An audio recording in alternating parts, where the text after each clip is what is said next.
ในค่ำคืนของวันที่1ธันวาคม2025นี้ที่เดินกองพลที่2หน่วยศิลปะวรรณคดีสมัครลินกองพลที่2ได้แสดงคำนับรับต้อน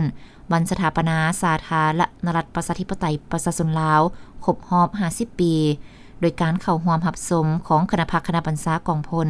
พนักงานนักรบและพ่อแม่ประชาชนอ้อมข้างเข้าร่วมรับชมในการแสดงศิลปวรรณคดีสมัครลินในครั้งนี้เป็นการประกอบส่วนอันสำคัญ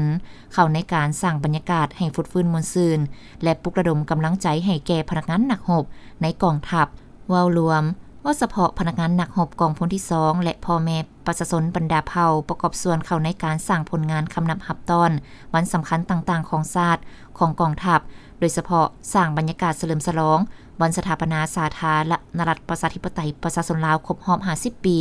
ให้เบิกบานมวลซื่นและเป็นขบวนการฟุดฟื้นการแสดงศิลปะวรรณคดีในครั้งนี้บ่เพียงแต่ประกอบส่วนสร้างบรรยากาศเบิกบานมวลซื่นในโอกาสวันสำคัญของชาติของกองทัพเท่านั้นยังเป็นการอนุรักษ์รักษาและส่งเสริมมูลเชื่อวัฒนธรรมอันดีงามของประชาชนลาวบรรดาเผ่าทั้งเป็นการแลกเปลี่ยนบทเรียนทางด้านศิลปะวัฒนธรรมและเสริมขยายสายสัมพันธ์มิตรภาพระหว่างหน่วยศิลปะสมัครลินกองพล